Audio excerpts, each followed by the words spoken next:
Comment décrypter une mémoire transgénérationnelle? Si vous cherchez à découvrir qui vous êtes et à vous libérer de vos schémas répétitifs qui vous empêchent d'être pleinement épanoui, bienvenue sur cette chaîne. Bonjour, c'est Aurélie. Je te retrouve aujourd'hui parce que plusieurs personnes m'ont posé la question de comment fait-on pour décrypter une mémoire transgénérationnelle? Alors, en premier lieu, je voudrais te renvoyer sur toutes les vidéos que j'ai déjà faites parce que pas à pas, dans chaque vidéo, tu vas pouvoir appréhender comment on fait pour décrypter une mémoire transgénérationnelle. Alors, concrètement, on va refaire le processus ensemble ici, mais chaque vidéo va te permettre d'aller plus loin dans chaque étape. Alors, la première chose qu'il faut savoir, c'est que on va aller chercher une mémoire transgénérationnelle en fonction d'une problématique qu'on rencontre aujourd'hui. Donc ça veut dire qu'il n'est absolument pas question de faire des prédictions. Donc ce n'est pas parce que dans ton arbre généalogique, tu vas remarquer qu'il y a plusieurs schémas qui se répètent que automatiquement tu vas pouvoir faire une déduction de si il s'est passé ça, automatiquement dans l'avenir il va se passer ça. C'est complètement l'inverse qu'il faut faire. C'est de te dire ok, qu'est-ce que je vis moi aujourd'hui et en fonction de ça, on va remonter dans l'arbre généalogique pour voir d'où ça vient. Et donc, il faut y aller étape par étape. C'est te dire, ok, quelle est la situation que je vis aujourd'hui et pour laquelle j'aimerais aller voir s'il y a une mémoire transgénérationnelle derrière et ensuite pouvoir t'en libérer, bien entendu. Alors, tu vas partir d'une situation problème. Donc, quelle est la situation problème aujourd'hui? Et l'idée, c'est d'aller en chercher la source. Donc, ne t'arrête pas juste à j'ai telle problématique. C'est qu'est-ce qu'il y a derrière cette problématique? Qu'est-ce qui fait que je vis cette problématique? C'est vraiment aller chercher la source de la problématique. Et donc, on va toujours aller un cran plus loin. Donc, ne t'arrête pas juste au sommet de l'iceberg, mais va bien en profondeur dans la problématique. Qu'est-ce qui fait que je vis ça? Depuis combien de temps je vis ça? Dans quelle situation je vis ça? Qu'est-ce que ça me fait à l'intérieur de mon corps? Donc c'est aussi important de pouvoir revenir à son corps. Et donc, si c'est vraiment une problématique que tu veux travailler, moi, je t'invite vraiment à prendre des notes pour que tu puisses vraiment voir quand est-ce que ça se met en place et pourquoi ça se met en place. Donc ça, c'est vraiment la première étape, c'est de partir d'une problématique. Ensuite, il y a l'étape de l'information transgénérationnelle. Et donc là, c'est là où on entre en ligne de compte avec la psychogénéalogie, puisqu'on va aller voir dans ton arbre généalogique qu'est-ce qui se joue. Et donc là, par rapport à ton arbre généalogique, tu vas pouvoir obtenir des informations dans un premier temps à travers les prénoms. Donc là, il y a une vidéo qui est spécifique par rapport à ça.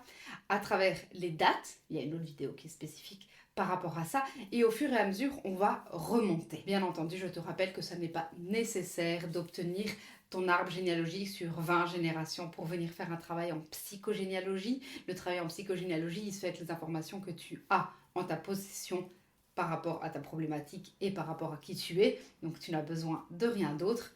Et après, c'est tout le travail de recherche qu'il y a derrière. Il n'est en aucun cas question d'interprétation ou de déterminisme. C'est important que je te le rappelle ici. Et puis, ça va être un travail de recherche, un travail de recherche intérieure. Donc ça veut dire qu'on va vraiment collecter les informations, on va venir rassembler les indices et au fur et à mesure, ça va nous mener sur la piste transgénérationnelle de la mémoire transgénérationnelle.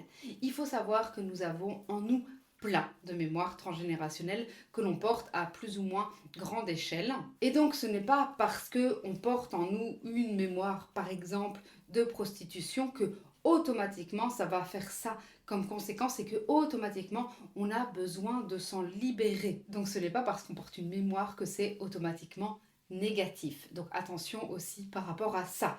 Donc n'allez pas à la recherche du Graal en vous disant si je trouve telle mémoire, je n'aurai plus jamais de problématique. Non, c'est vraiment étape par étape que tu vas pouvoir déblayer tout ça. Moi, ça fait aujourd'hui 5 ans que je travaille avec mes mémoires transgénérationnelles et au fur et à mesure, effectivement, il y en a des moins grosses qui arrivent, mais il y en a toujours qui arrivent puisqu'on a plein d'ancêtres avant nous et donc automatiquement les mémoires transgénérationnelles qui y sont liées. Donc, je te disais problématique, récolte d'informations et puis on va aller vers la mémoire.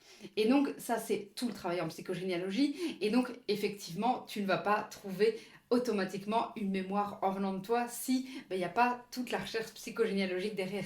C'est souvent ça, les gens m'appellent et me disent et donc du coup c'est quelle mémoire? C'est compliqué, c'est un travail qu'il faut faire ensemble. Et donc, même si je peux te donner des informations pour aller chercher d'où ça vient, et donc ça, il y a le programme qui s'appelle Comprendre son arbre généalogique avec la psychogénéalogie qui te permet de faire le travail par toi-même en toute autonomie.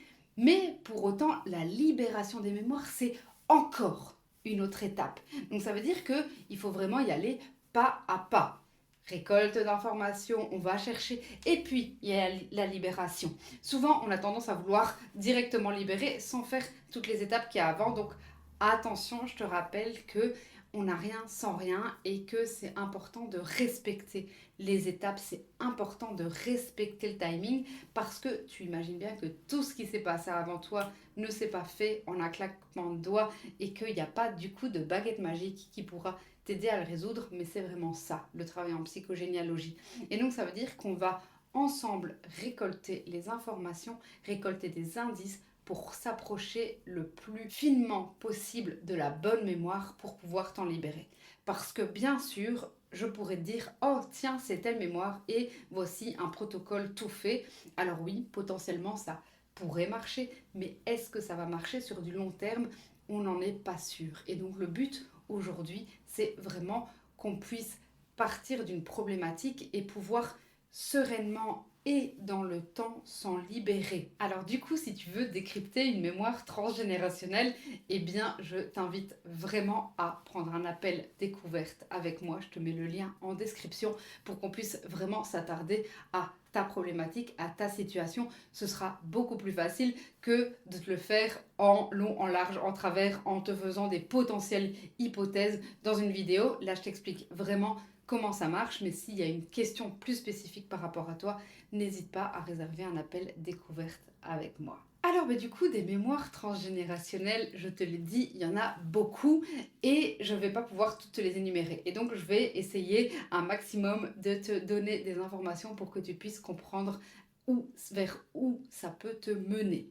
Alors on a des mémoires qui sont liées à plein de thématiques. Et donc là, c'est la même chose. C'est vraiment pouvoir cibler la thématique. Donc tu verras que cette année, dans les vidéos YouTube, j'ai vraiment essayé de par mois faire des thématiques. Donc ici, le mois de janvier, on est vraiment sur la thématique de la psychogénéalogie de manière générale. Et puis au fur et à mesure, on va affiner dans les mois en fonction de thématiques spécifiques. Je peux déjà t'annoncer qu'au mois de février, on parlera d'amour. Alors, du coup, en fonction de la thématique, eh bien, on va aller voir les mémoires qui sont liées. Alors, on peut avoir par exemple des mémoires de fausses couches, des mémoires de faiseuses d'anges, des mémoires de jumeaux, des mémoires de famine, des mémoires de noyade. On peut avoir des mémoires qui sont liées au feu, on peut avoir des mémoires qui sont liées à la trahison, des mémoires qui sont liées à la tromperie. Et donc, voilà, tu vois, en une seule thématique, je t'ai déjà mis 8 mémoires, mais comme je te l'ai dit, une mémoire ne te donnera pas les conséquences que ça a aujourd'hui. C'est vraiment l'inverse. Donc si tu dois retenir une seule chose de cette vidéo, c'est que une mémoire ne va pas te donner les conséquences de ce que tu vis aujourd'hui. C'est ce que tu vis aujourd'hui qui va te permettre de remonter à la bonne mémoire. Sinon, potentiellement, vraiment, tu vas te tromper. Ce n'est pas du déterminisme, ce n'est pas un principe de cause à effet, mais c'est plutôt un effet où on va aller rechercher la cause. Comment décrypter une mémoire transgénérationnelle? Eh bien, essaye de faire tout ce processus. Potentiellement, c'est à la fin que ça va coincer pour aller rechercher la bonne mémoire pour être sûr de pouvoir t'en libérer. Et c'est là que moi j'interviens à travers mes accompagnements parce que c'est important, comme je te disais, de pouvoir aller à la racine de ce que tu vis aujourd'hui. Il y a tout un travail que tu peux sans problème faire tout seul et je dis pas que tu peux pas non plus faire le reste du travail tout seul, mais si tu veux vraiment résoudre la problématique, c'est là que j'interviens. Je te mets de toute façon en descriptif toutes les informations et n'hésite pas à me contacter si tu as des questions. Je vais également, alors ça fait plusieurs fois que je le dis, également faire des vidéos sur des mémoires en particulier, mais puisque je t'ai expliqué la difficulté de ne pas faire de déterminisme, c'est aussi pour ça que je ne l'ai pas encore fait, parce que je ne voudrais pas qu'on se dise oh tiens j'ai telle mémoire et donc je dois faire ça, parce que malheureusement ça ne fonctionne pas comme ça, nous sommes des êtres humains et c'est plus complexe que ça. Comme d'habitude, je t'invite à t'inviter à ma chaîne YouTube pour voir les prochaines vidéos sur les thématiques qui sortiront et qui permettront aussi de t'éclairer en fonction de ce que tu vis sur potentiellement quelles mémoires transgénérationnelles peuvent être liées à ça. Je te dis à très vite dans une prochaine vidéo et je te souhaite de vivre pleinement ta vie.